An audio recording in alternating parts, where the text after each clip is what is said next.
Dear students, welcome back to my channel, to this class particularly. So today we are going to have a class from your book Flamingo, and it's a poem. The name of the poem is Aunt Jennifer's Tigers.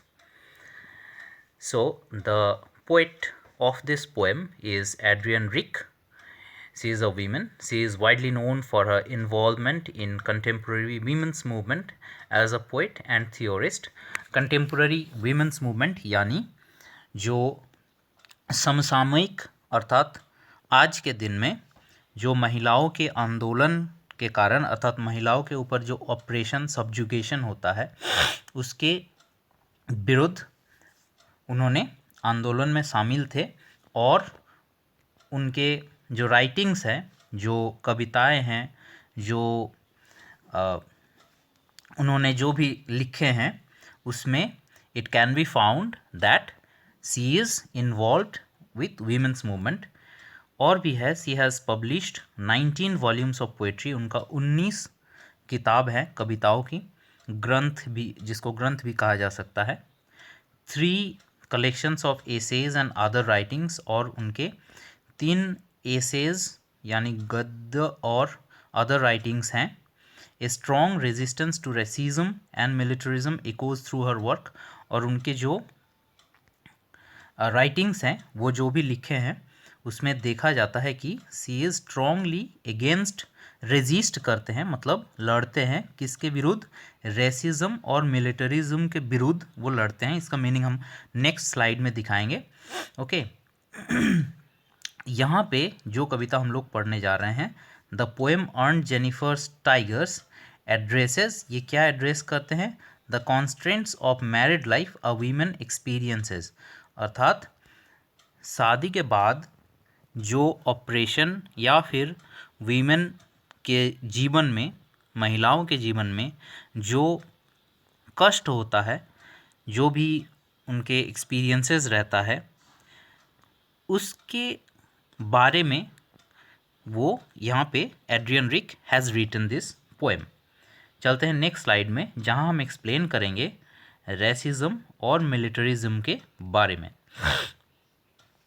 Racism यानी जातिवाद, अर्थात prejudice, discrimination और antagonism by an individual community or institution against a person or people on the basis of their membership of a particular racial or ethnic group, typically one that is a minority or marginalized। अर्थात किसी एक जाति का दूसरे जाति का ऊपर जो डिस्क्रिमिनेशन होता है, अर्थात भेदभाव या फिर प्रिजुडिस जो रहता है, ठीक है, या फिर antagonism means hatred towards human being by an individual, या फिर किसी कम्युनिटी अर्थात किसी समाज या फिर किसी इंस्टीट्यूशन, दूसरे पर्सन, दूसरे लोग और ग्रुप ऑफ पीपल के ऊपर, बिकॉज ऑफ स्किन कलर हो सकता है, रिलीजन हो सकता है, किसी कल्चर के बिलीफ के कारण हो सकता है, ठीक है, जो कि संख्या में कम होते हैं, हालांकि संख्या में कम होते हैं। जैसे as for example, if you can remember Holocaust, तब याद होगा कि हिटलर जो किए थे, आर्यंस जो थे, ओके, उन्होंने चाहा था कि एक प्योर आर्यन रेस होगा जो कि they oppressed against the Jewish people, okay, Jewish के ऊपर ऑपरेशन था। या फिर अगर आप लोग ये भी याद करेंगे कीजिएगा तो भी आप लोग को याद होगा, जैसे वाइट पीपल ऑफ यूरोप, ठीक है, white people of Europe, they had a prejudice और discrimination against the black people of Africa.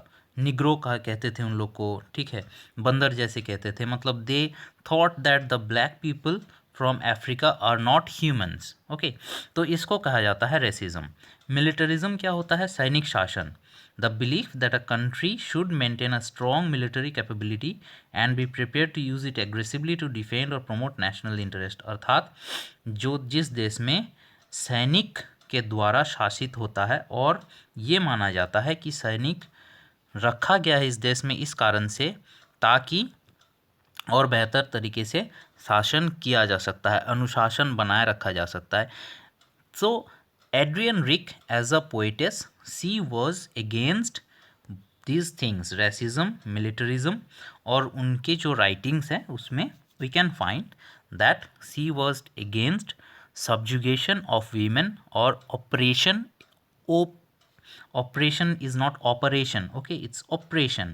OPPRESSION, okay, oppression not operation, ठीक है। ऑपरेशन और subjugation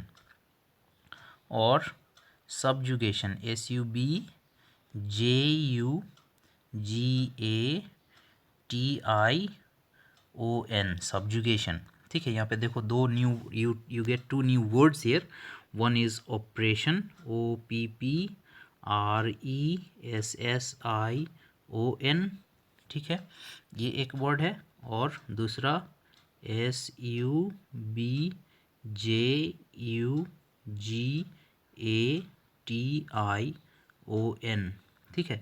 दोनों का मतलब होता है दबा के, किसी को दबाव में रखना, ठीक है, किसी को दबा के रखना। So she was against it, okay. So women's often get oppressed and subjugated in our society, so she was against it, okay। देखो यहाँ पे I have made this slide. The poem Aunt Jennifer's Tigers addresses the constraints of married life a woman experiences, okay। यहाँ पे I have given you two questions for your better understanding of the poem. Is this Aunt Jennifer's tiger? क्या यही Aunt Jennifer का tiger है? I should say it's no. Why? Because Aunt Jennifer was painting tiger. Okay. And what does the tiger signify? Tiger क्या signify करता है? The tiger signifies courage. Okay. क्या क्या significance रहता है टाइगर का? courage रहता है, साहसिकता, okay। और क्या रहता है? It is dauntless, okay, मतलब परवाह नहीं करते हैं किसी को, okay. They don't fear anything, वो किसी को परवाह नहीं करते हैं, okay. So that is then attitude और behaviour of a tiger. So yes, in a sense that this is Aunt Jennifer's tiger. Why? Because it actually suggests that a tiger is dauntless, it is brave, it is courageous, and which Aunt Jennifer verily needs, उनको बहुत need है इस चीज़ का, इस साहसिकता की, okay, so that she will be able to fight against the subjugation or oppressions he has faced in her life. So coming to the poem, okay, Aunt Jennifer's tigers prance across a screen. तो Aunt Jennifer के जो tiger है, this is the first line of the poem, okay, what they are doing, they are prancing or prancing across the screen, okay। What is the meaning of prancing? Prancing means jumping, okay। So Aunt Jennifer क्या कर रहे थे? She was stitching और embroidering something on a cloth. यहाँ पे screen मतलब कपड़ा, किसी कपड़े के ऊपर वो क्या कर रहे थे? एम्ब्रॉयडरी कर रहे थे। कौन? Aunt Jennifer। और उस एम्ब्रॉयडरी में she was stitching tigers, okay, she was embroidering tigers। और वो कैसे दिख रहे थे? Those tigers were prancing across the screen, मतलब from one end of the screen to the other end of that cloth, those tigers were moving। And how they were bright topaz denizens of a world of green। और वो कैसे दिख रहे थे? in that embroidered cloth, they were looking like bright yellow in color, okay। देखो, bright topaz denizens of a world of green, तो they were bright topaz colored. Topaz means yellow colored, okay। Topaz is a stone which is yellow in color, okay। So they were looking bright topaz, and they were topaz like color, and they are the denizens. Denizens means citizens, fearless citizens of a world of green. देखो यहाँ पे कितना सुंदर imagery है। So those tigers were bright topaz denizens of a world of green, अर्थात the tigers that the अर्न Jennifer was embroidering in that cloth, they were bright yellow in colour and they are the citizens of the world of green. Okay, what is the world of green? World of green means forest. World of green means forest, and bright topaz denizens means yellow colored, brightly yellow colored citizens of the forest. So next he says they do not fear the men beneath the tree. So the men, that people, men मतलब people here, who live beneath the tree, अर्थात जो हमारे समाज के लोग हैं, these tigers, they do not fear anyone, they are fearless. The tigers are fearless, and this lady is embroidering them in that piece of cloth. They pace in a sleek chivalric certainty. और क्या है? They look very elegant. They pace मतलब चलना, okay वो चलते हैं, कैसे चलते हैं? In a sleek chivalric certainty.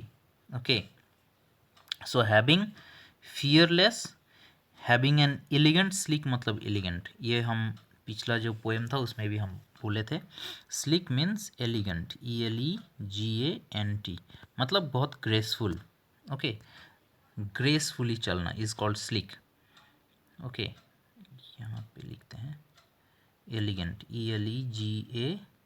elegant, elegant, sleek means elegant, okay.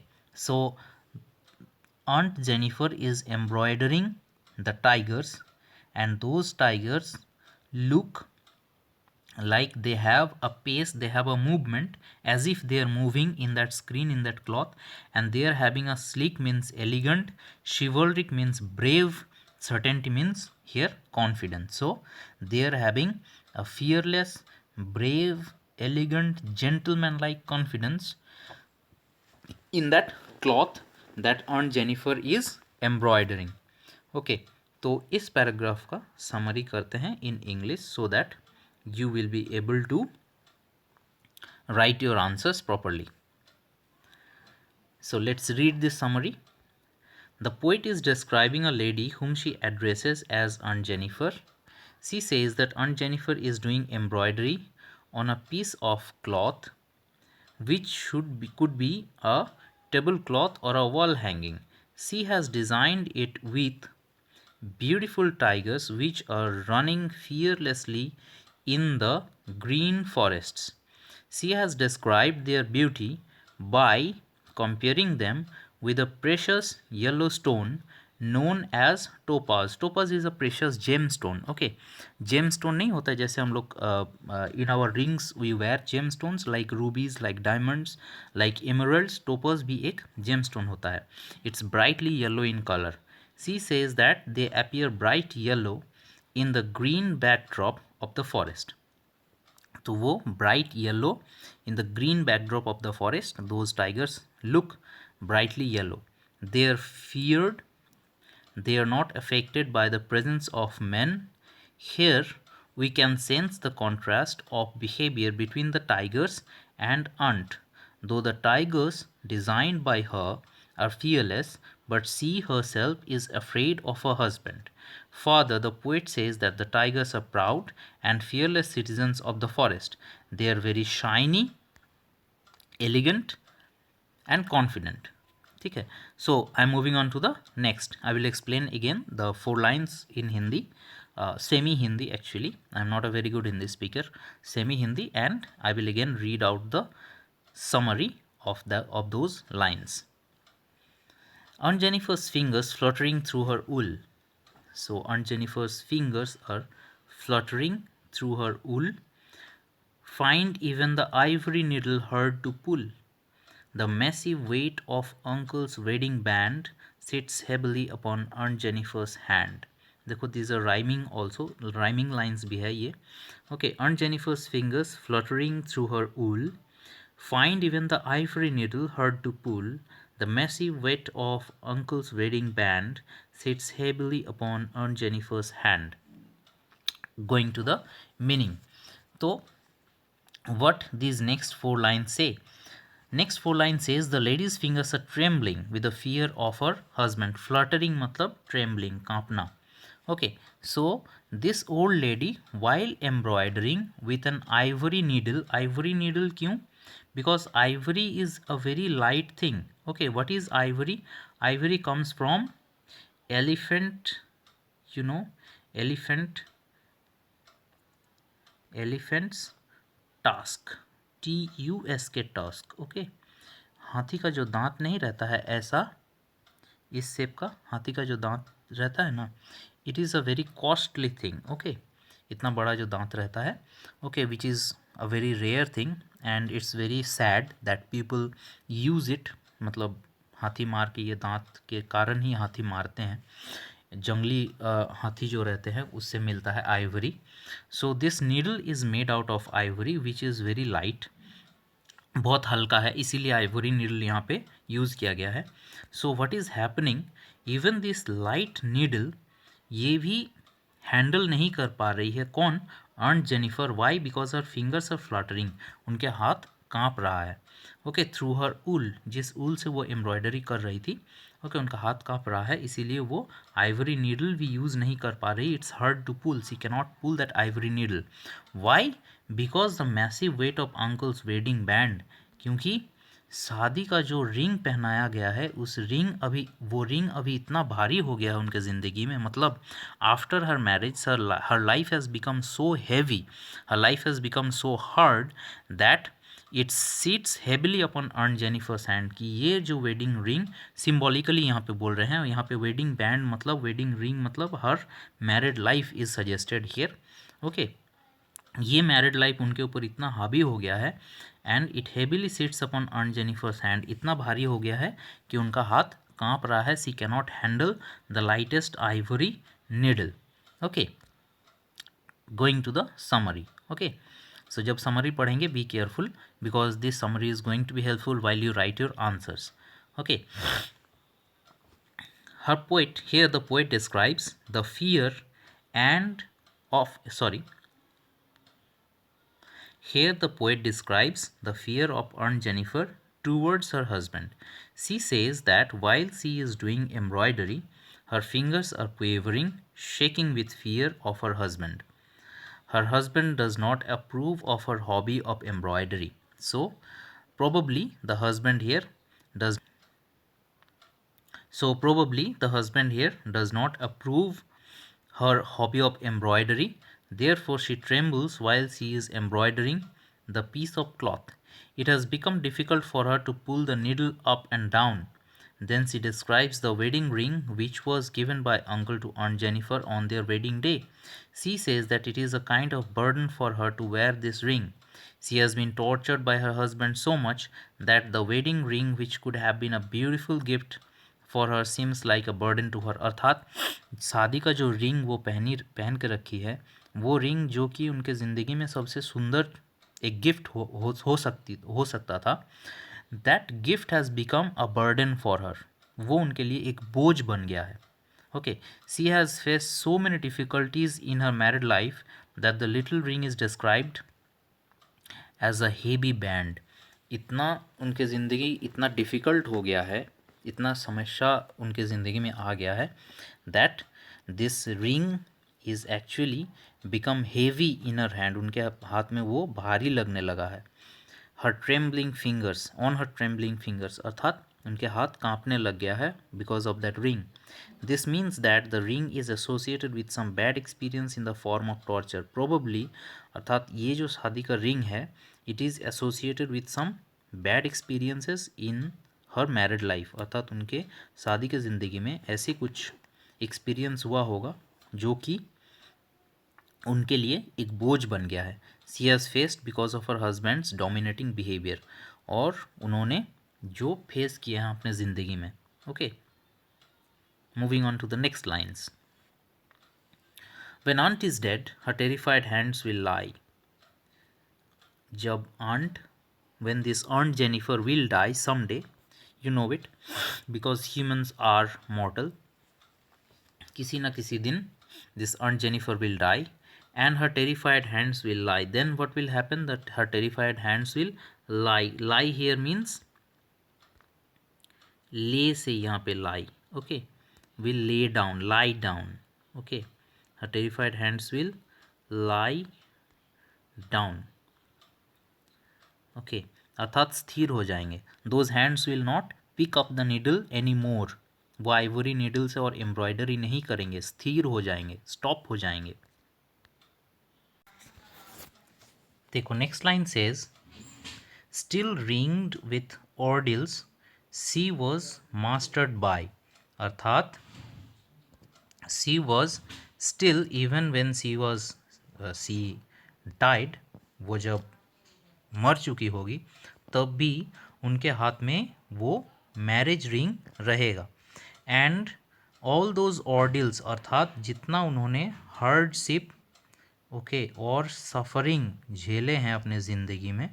Okay, all those hardships and sufferings will be there in her life. अर्थात even if she dies, all those hardships and sufferings that she was mastered by whom? mastered by मतलब जो प्रभु के तौर पे, मतलब जैसे कोई मालिक बन के जो उनके ऊपर ये सफरिंग, जो उनके ऊपर ये टॉर्चर लाए हैं, that husband. Okay, all those things will still be ringed with her. Okay, और क्या है? The tigers in the panel that C made, लेकिन on the other side the tigers that she has made in that panel, in that cloth, जो कपड़े के ऊपर उन्होंने tiger बनाए हैं with embroidery, will go on prancing. वो लेकिन that prancing movement, jumping movement, ठीक है, that prancing space में चलता रहेगा throughout eternity. They will be there in that cloth, they will survive in that cloth, and they will also be proud and unafraid at the same time. अर्थात what the poet here means to say is that the will of Aunt Jennifer, okay, जो उनका इच्छा था, जो मन में Aunt Jennifer के थे, that she will gain her freedom someday, किसी दिन उनको फ्रीडम मिलेगा. that will of freedom, that wish of freedom will continue, will go on prancing and proud and unafraid, which is unfulfilled. Okay, चलो इसका summary देख लेते हैं. Okay, in the summary part the poet says that one can easily sense Aunt's desire for freedom and fearlessness through her design of tigers. Further, she says that it is not possible for Aunt to achieve this freedom during her life time. वो तो कभी इसको achieve नहीं कर पाएगी जब तक वो जिंदा रहेगी. She will attain it only after her death. But here also the irony of her life is that still, अर्थात यहाँ भी एक आयरनी, यहाँ भी एक ज़िंदगी उसको मजाक बना दिया है. क्या? That when she still after her death she will be tied up with shackles. Shackles मतलब चेन्स. ओके, उनके मृत्यु के बाद भी उनके जो संसार की जो बेड़ियाँ रहेगी उनके ज़िंदगी में, वो रहेगी. किस तौर पे, किस फॉर्म में रहेगा? On her husband's wedding ring. जो वेडिंग रिंग पहना हुआ रहेगा, उसी वेडिंग रिंग एक सिकंजा बन के उनके ज़िंदगी में रहेगी. The ring was the sole proof of the tortures that she had faced from her husband. और ये जो रिंग है, यही प्रूफ है that she had a very bad experience in her married life. On the other hand, there are the tigers designed by Aunt Jennifer, which will always depict her desire of living a fearless life by jumping proudly and bravely on the piece of cloth. और दूसरे तरफ वो जो embroidery में जो tiger बना के जा रही है, वो those tigers will continue to be her wish fulfillment of having freedom in her life. So here I have a few new words for you जो कि डिस्कस करेंगे अभी थोड़ा सा. देखो प्रांस यहाँ पे 2 बार है ना, एक प्रांसिंग है और यहाँ पे एक प्रांस है. सो दोनों एक्चुअली मीन्स सेम मोर और less. Okay, with springy steps मतलब थोड़ा उछल उछल के चलना, उसको प्रांसिंग कहता है. Okay, so here there is topaz. Topaz means bright yellow coloured stone, एक जेम स्टोन, जैसे डायमंड होता है, रूबी होता है, एमरल्ड होता है, उसी तरह topaz is also a bright yellow coloured stone. Denizens मतलब किसी पर्टिकुलर जोन के, किसी पर्टिकुलर एरिया के जो इनहेबिटेड एनिमल्स होते हैं, those are called denizens. Okay, मतलब किसी पर्टिकुलर एरिया का इनहेबिटेंट्स को डेनिजन्स कहा जाता है। Sleek means elegant. Chivalric means an act of gentleman, जो कि जेंटलमैनली एटीट्यूड होता है, उसको कहा जाता है chivalric. Who respect women, women के प्रति रेस्पेक्ट रहना, इसको कहा जाता है chivalric quality. Ordeals means extreme severe test और एक्सपीरियंसेस। यहाँ पे ये याद रख लेना, ordeals means hardships, HARD, hardship, आसान रहेगा याद रखना। Okay, she had a lot of hardship in her life. Okay, so ordeals here means hardships.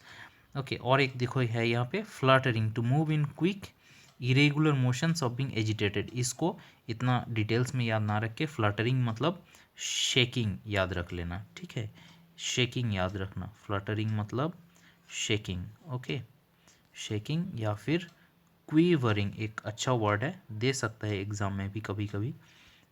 Fluttering मतलब quivering. Okay, QUIVERING। Okay, next देखो कुछ इमेजेस भी हम लोग को मिलेंगे यहाँ पे। Okay, so let's interpret this symbols. एक है देखो डेनिजन्स ऑफ द वर्ल्ड, इसका मतलब है inhabitants of the forest. World of green मतलब यहाँ पे फॉरेस्ट, जो कि हरा भरा दुनिया मतलब यहाँ पे फॉरेस्ट। डेनिजन्स मीन्स इनहेबिटेंट्स, ठीक है। Massive weight of uncle's wedding band, massive weight of uncle's wedding band means burden of marital obligations, अर्थात जो कि वो जो रिंग पहनी हुई थी, it has become heavy in her life, मतलब बोझ बन गया है। अब वो रिंग तो भारी नहीं होगा ना, ring is a materialistic thing, but that ring actually suggests that कि शादी के बाद जो शादी उनके ज़िंदगी में बोझ बन गया है। ओके, बोझ यानी बर्डन, उनके ज़िंदगी में बर्डन बन गया है, that is suggested by the massive weight of uncle's wedding band. Wedding band मतलब वेडिंग रिंग, वेडिंग रिंग कभी भारी नहीं हो सकता है, but the experience of being wed, of being married, जो कि इनके ज़िंदगी में बहुत ख़राब था, एक्चुअली होना चाहिए था बहुत खुशी भरा, but she was not happy with her marriage, rather her husband that uncle, okay, was a bad person probably, and probably he tortured Aunt Jennifer.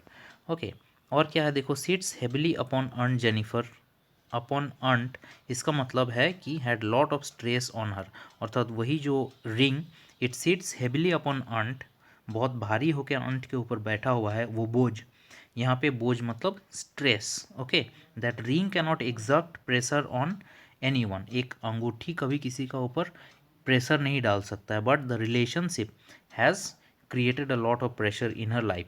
और एक है देखो रिंग्ड विथ ऑर्डिल्स, मतलब रिंग्ड मतलब बंधा हुआ यहाँ पे। ओके, एनट्रैप्ड, कोई जब किसी चीज़ से बंधा हुआ हो जाता है। ओके, एनट्रैप मतलब जकड़ जाना। ओके, सो सी वो जकड़ गई थी किस में, हार्डशिप एंड सफरिंग में। Okay, she has faced a lot of hardship and suffering. देखो ऑर्डिल यहाँ पे हार्डशिप एंड सफरिंग, रिंग्ड मतलब एनट्रैप्ड, जकड़ जाना। Okay, so thank you students for the class regarding Aunt Jennifer's Tigers. In my next video what we will do is एक एक chapter का जो इम्पोर्टेंट पार्ट्स है, ओके, वो इम्पोर्टेंट पार्ट्स हम लोग डिस्कस करेंगे, और उसके साथ ही साथ उस इम्पोर्टेंट पार्ट से किस तरह का MCQ बन सकता है, जो कि you know that you have 40 marks of NCPU upon which 20 marks is going from literature, 20 marks आएंगे आप लोग के लिटरेचर से। ओके, और इसीलिए हर एक चैप्टर का न्यू सेक्शन हम लोग लेंगे। न्यू सेक्शन मतलब इम्पोर्टेंट सेक्शन जहाँ से MCQ बन सकता है, मोस्ट इम्पॉर्टेंट सेक्शंस, और वो लेकर हम लोग डिस्कस करेंगे। Okay, thank you everyone, okay, for this class.